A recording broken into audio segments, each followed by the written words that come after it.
The Interstellar Diplomatic Academy prided itself on being the galaxy's premier institution for cross-species understanding, which was rather like saying a nuclear reactor prided itself on controlled explosions. Both statements were technically accurate, and both had a tendency to go spectacularly wrong when least expected. Nestled on the politically neutral moon of Kepler 4c2c, the Academy's crystalline spires gleamed with the kind of architectural pomposity that screamed, "We take ourselves very seriously indeed." The designers had apparently decided that nothing said diplomatic excellence quite like buildings that could be seen from 3-star systems away, preferably while blinding passing cargo haulers.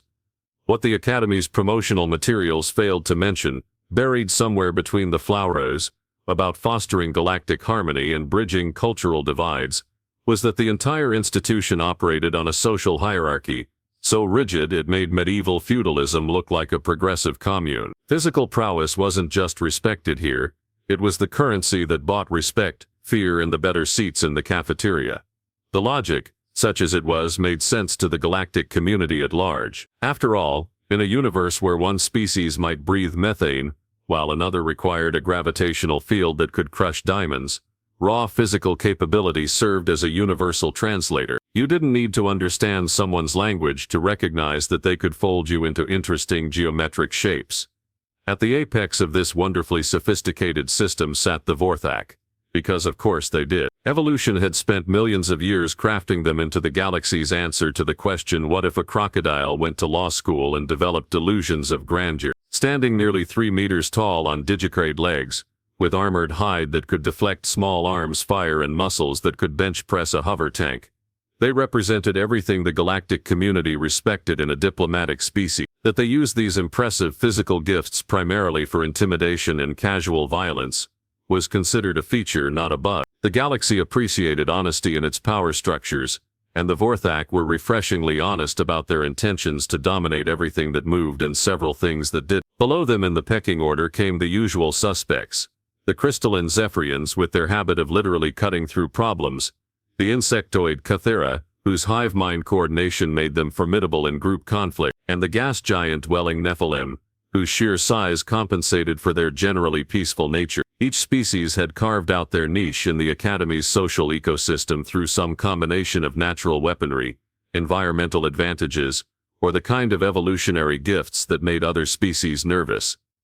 And then at the very bottom of this carefully constructed hierarchy sat humanity. The humans were, by galactic standards, adorably pathetic. They possessed no natural armor, no claws, no venomous glands, no ability to photosynthesize their way out of nutritional dependence, and no obvious evolutionary advantages beyond an apparent talent for making questionable decisions with remarkable consistency. They were bipedal mammals who had somehow convinced themselves they belonged among the stars, despite being, in the words of one particularly eloquent Vorthak philosopher, ambulatory meat, with pretension. The fact that they had achieved faster-than-light travel was generally attributed to either spectacular luck or the universe's sense of humor. Their homeworld, Terra, had been classified as a Class 12 Deathworld, a designation that most species assumed was either a clerical error or humanity's attempt at intimidation through creative paperwork. After all, how dangerous could a planet be if it produced such obviously fragile inhabitants? The Academy's faculty, in their infinite wisdom,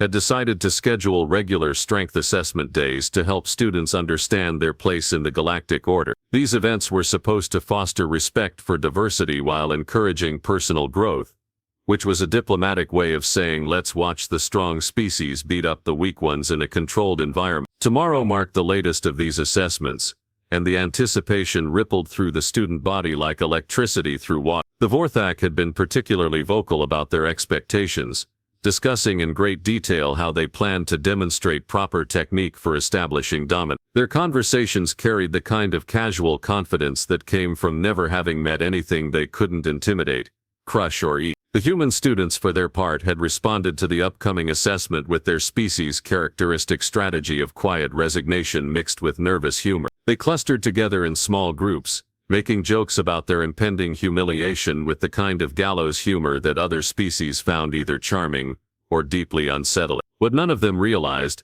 not the posturing Vorthak, not the anxious faculty, not even the humans themselves, was that they were about to receive a comprehensive education in the difference between appearance and reality. The universe had spent considerable time and energy crafting humanity into something special, and tomorrow's assessment would serve as a rather explosive final exam in exactly what that meant. The Academy's carefully maintained social order was about to discover that sometimes the most dangerous predators were the ones that didn't look like predators at all.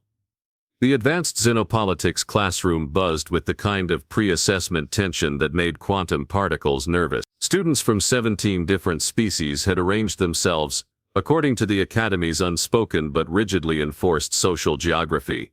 Apex predators sprawled confidently across the prime real estate near the viewing screen, while the herbivores and physically challenged species huddled in the back rows, like theatrical extras waiting for their cue to flee. In the third row from the back, completely absorbed in her datapad, sat a human girl who appeared to be the universe's idea of a practical joke about evolutionary design. She possessed the kind of unremarkable appearance that made other species wonder how humanity had survived long enough to discover fire, let alone interstellar travel. Average height for her species, which meant she barely reached the chest plates of most Vorth. No visible claws, armor plating or defensive spines. Her skin looked like it might tear if someone sneezed too aggressively in her direction. The crystalline Zephyrians had taken to calling her the soft one in their harmonic language, a designation that roughly translated to tragically fragile but probably tasty. The insectoid Cathera simply ignored her existence entirely, having calculated that she posed approximately the same threat level as decorative furniture. Even the other human students treated her with a mixture of protective concern and embarrassed solidarity, the way one might regard a particularly naive younger sibling who insisted on petting obviously dangerous animals. She seemed blissfully unaware of these social dynamics, her attention focused entirely on whatever fascinating academic material had captured her interest. Her fingers moved across the datapad's surface with the kind of casual precision that suggested either deep concentration or mild boredom. Occasionally she would tilt her head slightly, as if considering some particularly complex theoretical problem, then continue reading with the serene focus of someone solving crossword puzzles during a hurricane. The classroom's natural predators found her indifference both puzzling and mildly insulting.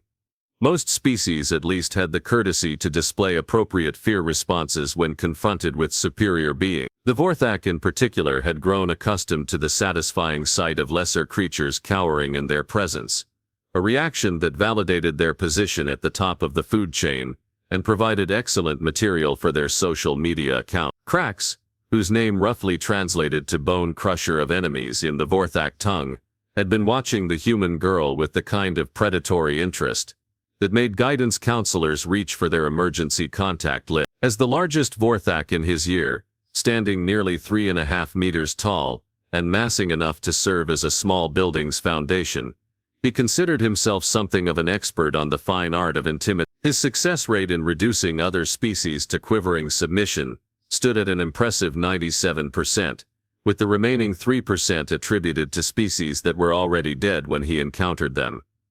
The human girl represented a fascinating challenge to his professional reputation. She had somehow managed to attend classes for 3 months without once acknowledging his presence, responding to his dominance displays, or showing any awareness that she shared a classroom with an apex predator, who could use her spine as dental floss. This was not merely unusual, it was approaching the realm of the physically impossible.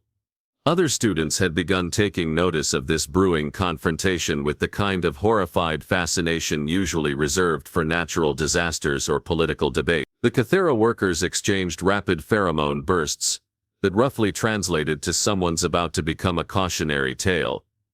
The Zephyrians' crystalline bodies rang with harmonic frequencies that suggested they were either placing bets or composing funeral dirges. Even the faculty had begun paying attention, their various sensory organs focused on what promised to be either a valuable learning experience or a spectacular mess requiring extensive cleanup crews. The girl continued reading, oblivious to the mounting attention or perhaps simply finding her academic materials more interesting than the increasingly obvious threat assessment taking place around her. Her breathing remained steady, her posture relaxed, her expression carrying the kind of mild concentration that suggested she was working through complex diplomatic theory rather than calculating escape routes or survival strategy. Tomorrow's strength assessment day loomed over the classroom like a statistical inevitability. The faculty had designed these events with the noble goal of helping students understand their relative positions in the galactic hierarchy, which was a diplomatic way of saying let's see who ends up in the medical bay. Previous assessments had followed predictable patterns. The strong demonstrated their strength, the weak acknowledged their weakness, and everyone learned valuable lessons about the natural order of things. This year promised to be different, though none of the observers quite understood why. The tension in the room had reached the kind of critical mass that made neutron stars nervous, and at the center of it all sat a human girl, who appeared to be reviewing agricultural trade policies, with the serene focus of someone completely disconnected from reality. What the assembled students, faculty and casual observers failed to grasp was that they were witnessing the calm before a storm that would fundamentally reshape their understanding of predator and prey dynamics. The girl's apparent obliviousness wasn't ignorance. It was the kind of supreme confidence that came from knowing exactly how dangerous she was, and finding the current situation insufficiently threatening to warrant attention. Tomorrow's assessment would serve as a comprehensive education in the difference between looking dangerous and being dangerous, delivered with the kind of practical demonstration that made theoretical knowledge seem quaint by comparison. The universe was about to teach a masterclass in evolutionary misdirection, and the tuition was going to be paid in shattered assumptions. The moment of truth arrived with all the subtlety of a supernova in a library. Krax had spent the better part of the morning working himself into the kind of predatory enthusiasm that made his ancestors proud and his victims wish they had chosen different career paths. The classroom had emptied of most students, leaving only a handful of witnesses who possessed either exceptional courage or spectacularly poor judgment. The human girl remained exactly where she had been for the past 3 hours, seated at her desk, datapad in hand, radiating the kind of serene focus that suggested she was either deeply absorbed in her studies or had achieved some form of academic enlightenment. Her breathing remained steady, her posture unchanged, her expression carrying the mild concentration of someone working through complex theoretical problems rather than calculating survival strategy. Krax approached with the measured confidence of a predator who had never encountered anything resembling actual resistance. His massive form cast shadows that could have served as small buildings, and his footsteps produced the kind of rhythmic thuds that made seismographs nervous 3-star systems away. The Academy's reinforced flooring, designed to withstand the casual movements of various heavy gravity species, creaked ominously under his weight. "Small meat thing," he rumbled in galactic standard, his voice carrying the kind of casual menace that made recording equipment malfunction. "You will acknowledge your betters." The girl looked up from her datapad with the expression of someone who had been interrupted while contemplating particularly complex agricultural trade agreement. Her eyes, which other species had described as disappointingly unremarkable, focused on Krax with the kind of mild annoyance typically reserved for minor scheduling inconvenience. "I'm reading," she said, her voice carrying the patient tone of someone explaining obvious facts to slow children. The remaining observers exchanged the kind of rapid communications that suggested they were either placing final bets or updating their will. The Cathera workers began secreting stress pheromones at rates that would have triggered environmental warnings on most civilized worlds.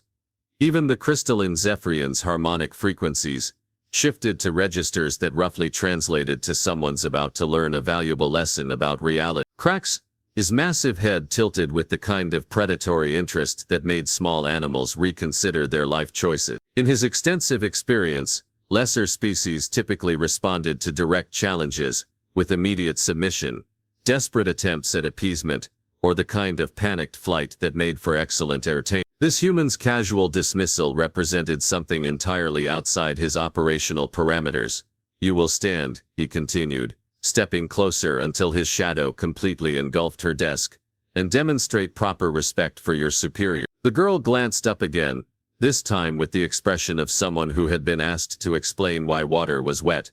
"No," she said, returning her attention to the datapad with the kind of dismissive finality that made quantum particles reconsider their commitment to existing. What happened next would later be described by xenobiologists as a textbook example of why humans had survived long enough to leave their homeworld, despite appearing to be evolutionary accidents. Krax, operating under the reasonable assumption that he was dealing with a particularly stubborn piece of prey, made the tactical decision to establish physical dominance through direct contact. He reached down with one massive, clawed hand, the same appendage that had reduced titanium plating to decorative confetti, and placed it on the girl's shoulder with what he considered gentle pressure. The gesture was intended to communicate his ability to end her existence through casual application of force, a message that had proven remarkably effective across 17 different species. The girl's response defied several fundamental laws of physics and most of biology. She didn't look up from her datapad. She didn't tense or flinch or display any of the survival responses that 3 billion years of evolution had supposedly programmed into every living thing with a functioning nervous system. Instead, she simply shifted her weight slightly, as if adjusting her position for better reading comfort. What the observers witnessed next would require extensive mathematical modeling to fully comprehend. The girl's movement appeared deceptively simple, a slight rotation of her shoulders, a minor adjustment of her posture, the kind of casual gesture one might make while reaching for a dropped stylus. The universe's sense of humor, however, had spent considerable time and energy designing humans for environments where physics took a more aggressive approach to problem solving. Every muscle fiber in the girl's body represented millions of years of evolutionary pressure from a planet that considered survival of the fittest, a quaint understatement. Her bone density could have served as architectural material on most civilized worlds. Her reflexes, operated on timeframes that made advanced computers feel sluggish and inadequate. Krax's hand, along with the arm attached to it, along with the Vorthok attached to that, suddenly found itself experiencing forces that redefined his understanding of cause and effect. The girl had simply moved, nothing more dramatic than shifting position while reading, but that minor adjustment had transformed every point of contact between them into a lever arm that would have impressed siege engineers. The massive predator discovered, in a moment of crystalline clarity that lasted approximately 3 microseconds, that he was no longer in contact with the floor, the desk, or indeed anything resembling solid matter. His previous understanding of gravity, momentum, and his own impressive mass underwent immediate and comprehensive revision, as he achieved what could generously be described as uncontrolled flight. The girl, meanwhile, continued reading her datapad with the unruffled composure of someone who had just swatted a particularly persistent insect.